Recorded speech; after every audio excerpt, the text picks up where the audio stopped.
começar falando do meu tema, eu trago uma reflexão aqui para vocês. E se você tivesse superpoderes? O que é um superpoder para um super-herói? Algo que ele faça e que ninguém mais ou pouca gente consiga fazer. Até porque se muita gente fizer, não faz muito sentido em ser um superpoder.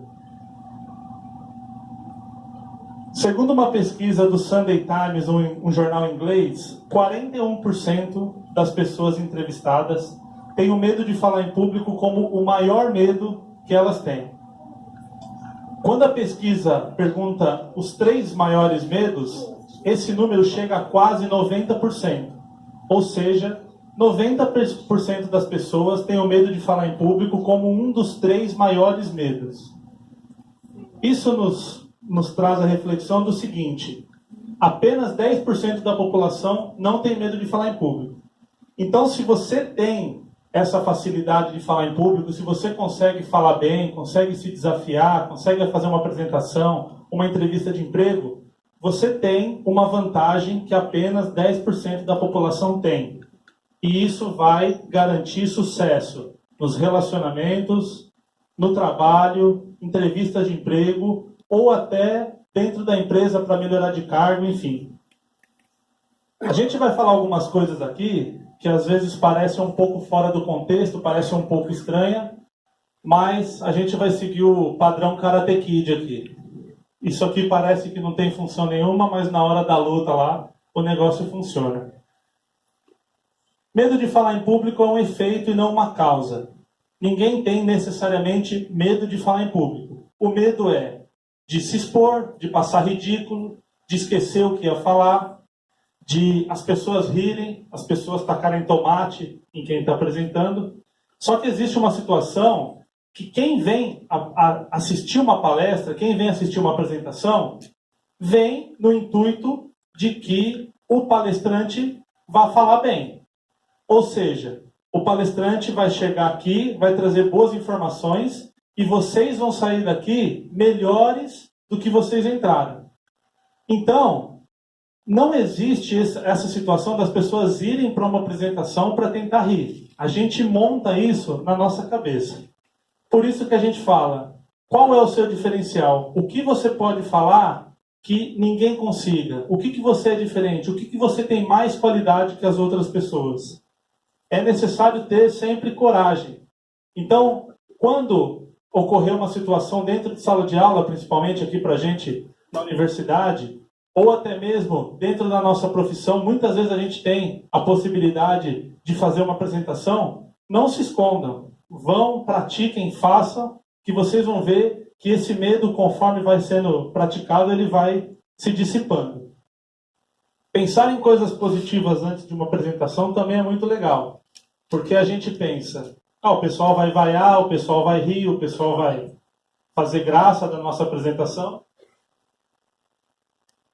E por que não pensar no aplauso, na ajuda que cada um de vocês vai sair daqui, no que pode acontecer de bom na vida de vocês com as informações que vocês estão recebendo. Então, sempre quem está te assistindo quer absorver conhecimento, quer absorver conteúdo. Então, se a gente pensar por esse lado, vocês vão começar a perceber que fica muito mais fácil fazer qualquer tipo de apresentação. Eu posso, eu consigo. É só eu ter as ferramentas necessárias. Como você se vê? Então, antes da apresentação também é muito importante. Por que eu vou me achar menor? Por que eu vou me achar negativo? E não o contrário. Eu não ser pequeno e me olhar grande. Quero falar agora do órgão mais fantástico do corpo humano, que é o que comanda todas as nossas ações. O cérebro. Não esse aqui. Então, o cérebro, ele tem um mecanismo de defesa. Ontem foi um desafio muito grande que eu tive que falar de cérebro e adrenalina para a escola de medicina lá no centro. Então, tomar cuidado para não derrapar na informação. O cérebro tem um mecanismo de defesa que é a adrenalina. Como que a adrenalina funciona? Quando os nossos antepassados, os primeiros seres humanos, se formaram, eles tinham vários riscos que eles passavam na vida. Então, estava andando lá, lidava com um animal gigante, com um risco muito grande, e ele tinha duas opções. O cérebro dava duas opções para ele: fugir ou lutar, ou enfrentar. Quando ele decidia enfrentar, a adrenalina vinha para os membros superiores. Por isso que a gente vê caso de uma pessoa em adrenalina, um carro cai em cima de uma criança, uma mãe vai lá e levanta um carro. Isso é explicado pela quantidade de adrenalina nos membros superiores, porque o cérebro decidiu enfrentar o problema. Quando a gente decide correr, a adrenalina vai para os membros inferiores. Por esse motivo, quando você está nervoso para falar em público, em outras situações, a perna treme. É a quantidade de adrenalina correndo nos membros inferiores.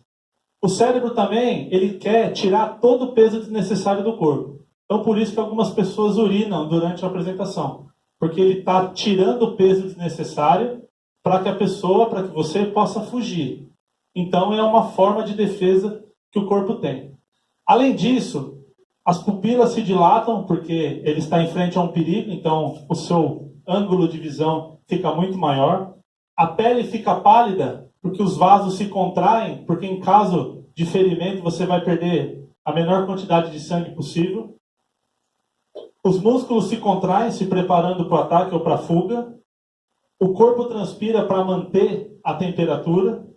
O coração dispara, porque ele precisa oxigenar e enviar sangue para todos os órgãos, principalmente para o cérebro. E a respiração fica ofegante, que é exatamente para levar oxigênio para os músculos. Então vocês estão vendo que é formado uma cena de guerra dentro do corpo, só pelo fato de falar em público, de ter medo, porque a gente pensa que vai acontecer uma tragédia na sequência. Como resolver isso? Eu faço analogia no cubo mágico para dizer o seguinte: quando a gente olha um cubo mágico da primeira vez, a gente pensa, é impossível resolver um cubo mágico. Como que eu consigo resolver um cubo mágico? Com técnica, com conhecimento, com experiência, com prática, eu consigo. E falar em público é exatamente isso. No primeiro momento parece impossível vir no palco e dar uma palestra. Mas, se você fizer o treinamento, se você se empenhar, é totalmente possível. O cérebro não sabe diferenciar ficção de realidade. Por esse motivo, a gente assiste um filme, a gente sabe que é ator, e a gente se compadece da situação, a gente ri, a gente chora, a gente fica assustado, mesmo sabendo que aquilo é de mentira. Porque o corpo, ele não sabe diferenciar o que é realidade e o que é ficção. Então, o que ele vai fazer? Ele vai formar a química dentro do seu corpo igual se você estivesse vendo ou se você estivesse imaginando. Por isso que religiões aí de mais de 5.000 anos, religiões chinesas, falam para praticar o pensamento positivo, a gratidão, exatamente por causa disso. A gente já deve ter ouvido muito essa frase aqui, né, mãe? A mãe fala, não fale com estranhos. Então, a gente fica com aquilo marcado. Estranhos são ruins, estranhos são negativos, estranhos fazem mal. E aí o que acontece? Quando a gente cresce, fica esse estigma na cabeça, avisando, não fala com o estranho vai fazer mal, o estranho vai te pegar. E isso a gente sabe que não acontece. Aqui um exemplo, todo mundo educado e atento aí à informação. Dar branco é um dos maiores medos de quem fala em público. E se der branco? Então cheguei, estou falando, daqui a pouco eu esqueci. Se você falar, na verdade, o que eu ia dizer, isso faz com que o seu cérebro volte no ponto anterior. O branco acontece quando a gente está num ritmo, falando alguma coisa, e de repente a gente dispersa para outro assunto. Quando a gente volta para o que a gente estava falando, a gente não sabe onde estava. Quando você fala, na verdade, o que eu ia dizer, ele volta, você relembra, você retoma, e aí você consegue continuar a sua fala. Façam esse teste. Se vocês tiverem um branco no momento de apresentação, de conversa, utilizem a frase, na verdade, o que eu ia dizer, e aí vocês conseguem voltar no ponto de atenção. E se rirem de mim? Como eu já falei, ninguém vai numa apresentação para rir de ninguém. Tentem lembrar a última vez que vocês foram num local e que as pessoas riram de vocês. Provavelmente ninguém lembra desse fato, ou até mesmo riu de outro palestrante. Então, isso são coisas que a gente pensa, que a gente coloca na cabeça e a gente acaba formando uma química negativa que deixa a gente com muito medo. Tem uma frase do Jordan que fala que ele já errou mais de 9.000 cestas e perdeu mais de 300 jogos.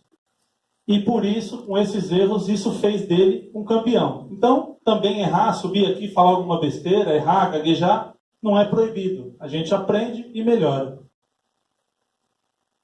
Hoje eu postei um trecho da palestra de ontem e eu gostaria de falar o seguinte para vocês. Se tiver uma lição que vocês puderem levar de hoje, uma apenas, levem essa aqui. Naturalidade. Ser natural, ser você. Eu falo porta, é a minha normalidade. Se eu falar porta, eu não sou natural, eu não passo credibilidade para quem está me ouvindo. E isso não funciona. Prepare-se, esteja preparado. Leia, pesquise, converse, faça a sua apresentação para pessoas da sua família, que isso vai garantir que você esteja preparado para qualquer pergunta da plateia e qualquer situação que possa ocorrer. Oi, tudo bem? Vamos falar hoje do medo de falar em público, que é muito legal. Se você não tem intensidade na voz, você não acredita naquilo que você está falando, que dirá quem está assistindo. Então, falar com intensidade, falar com vontade, colocar para fora a informação é de extrema importância na oratória. Pronúncia. Não existe janeiro. É janeiro. Então, saber pronunciar bem as palavras, colocar as letras, colocar todas as vogais, as consoantes, é de extrema importância, porque isso também demonstra que a pessoa tem um bom vocabulário. Se eu começar a falar aqui para vocês que falar em público é muito importante, vai ajudar vocês na vida, na carreira e nos relacionamentos, vocês têm que falar em público, façam isso. Isso irrita, isso dá uma coisa ruim em quem está assistindo. Então o ritmo, ele é extremamente importante. Quando você quiser levar uma pessoa a refletir, você fala bem devagar e bem baixo. A pessoa vai refletir o que você está falando. E se você quiser motivar, você fala rápido e alto. Porque aí as pessoas se motivam. A gente sabe que tem muitas pessoas que falam desse jeito, que é exatamente para fazer com que as pessoas que estejam assistindo se motivem. Tenha um roteiro, desenhe o que você vai falar. Consiga, estude e saiba o começo e o fim da sua fala. Conheça o seu público. Isso é muito importante. Se eu chegar aqui e chamar o público de Vossa Senhoria, um público de universitários, não cabe. Eu coloquei o exemplo do Michel Temer aqui, tem exemplo do Lula, tem exemplo do Bolsonaro, mas costuma dar briga nessa hora da palestra.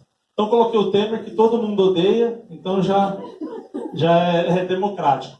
O Temer é um exemplo de pessoa que ele faz um pronunciamento e a população não entende nada. Ninguém consegue entender o que ele fala. Ele usa aquelas mesóclises, enfim, peloei. Então as pessoas não entendem, ele não consegue passar a mensagem. Então a comunicação dele é péssima, apesar dele ser muito bem treinado na oratória. Recursos audiovisuais. Não podem ultrapassar você. O recurso ele só para te dar um apoio, ele não pode ser maior que o apresentador. Fazer pausas. Quando você faz pausas, vocês levam as pessoas a absorverem o conteúdo. É de extrema importância saber fazer pausas na hora certa. Aqui o glorioso Faustão, nós falamos a. Por quê? Quando a gente está conversando com uma pessoa, a gente não quer que ela interrompa, como o Faustão faz, que ele pergunta, né? Tudo bem, o que você faz? Brincadeira, meu! Ele não deixa o cara falar. Então o quando a gente está conversando, então eu fui lá, cheguei no local, aí eu peguei meu carro, e aí eu fui para tal lugar. Esse é para não deixar que outra pessoa te atrapalhe no raciocínio. Quando você está em cima de um palco, você pode ficar em silêncio. Ninguém vai te atrapalhar. O né é a mesma coisa. Se você está falando uma coisa, eu falo, esse auditório é muito legal. Esse auditório é muito legal, né? Eu estou pedindo a opinião, então eu estou abrindo para que vocês falem o que vocês imaginam. Então, Toda vez que for falar, tirem o né, porque você está dando uma afirmação. Boa postura, garante a sua boa comunicação. Emoção na fala, para não falar morrendo. Bom humor, que cabe em todos os lugares moderadamente. Congruência, de você poder falar. Eu falo assim, eu estou muito feliz hoje de estar aqui. O meu corpo não fala o que as minhas palavras estão passando. Ter começo, meio e fim. E tudo isso é porque tem um mundo esperando vocês lá fora. Vocês se prepararem e a oratória, o perder o medo de falar em público, vai ajudar muito nisso aí. A gente já está andando para o final, eu quero falar para vocês da coisa que eu acho mais importante no aprendizado. Conhecimento, saber, pesquisar, conversar, colocar à prova aquilo que você aprendeu. Prática, ter um livro de oratória não te faz um orador, como ter um livro de medicina não te faz um médico, então tem que colocar em prática. E repetição. Imagina quantas vezes o Van Damme fez essa ação para ele conseguir chegar nesse ponto. Repetição. Repetição. Repetição. Repetição. Essa é minha irmã. Ela é piloto de avião, mora em Hong Kong, tem 3.000 horas de voo. Dá 5 meses, se ela somasse todas as horas de voo, 5 meses ininterruptos voando. Então, assim, é muita repetição para conseguir atingir o objetivo. Repetição. Repetição. Michael Phelps, Olimpíada de 2008, pulou na água, começou a entrar água dentro dos óculos. Ele sabia, de tanto repetir, que ele tinha que dar 21 abraçadas para chegar do outro lado da piscina. Ele deu a primeira, a segunda, a terceira, contou. Quando deu a 21ª, pôs a mão na parede, virou, deu a volta, contou mais 21. Chegou do outro lado, levantou o óculos, saiu da água, recorde mundial, medalha de ouro na Olimpíada de Pequim. Então, o fato dele repetir aquilo tantas vezes, ele sabia quantas braçadas ele tinha que dar para chegar do outro lado. Michael Jackson, muita repetição. Maestro João Carlos Martins, muita repetição. Einstein, muita repetição. Monges, para chegar nesse ponto, muita repetição. Cirque du Soleil. Então, assim, tudo está baseado em conhecer, praticar e repetir. Andando para o final aqui da palestra, para eu chamar a Carol para subir aqui no palco, eu poderia trazer aqui para vocês algumas frases de efeito, como, por exemplo, essa do Henry Ford, que diz que se você achar que você sabe ou que você não sabe, das duas formas você está certo. Ou até mesmo essa frase, que ninguém sabe se foi o Albert Einstein que disse, mas que insanidade é fazer a mesma coisa esperando resultados diferentes. Mas eu vou trazer uma frase de reflexão da vida real, das pessoas que ouvem isso todos os dias nas suas casas e que isso que é o que vale no final. Uma frase da avó Júlia. Não sabe viver, não vive. Então assim, não sabe viver, não vive. Entenda a sua vida, entenda o que você tem que fazer e faça, e pratique. Por isso que eu trouxe aqui a frase da avó que vocês já tiveram a oportunidade de conhecer. E aí, para encerrar, eu queria deixar a última reflexão com vocês. Como que você vai usar os seus superpoderes? Muito obrigado.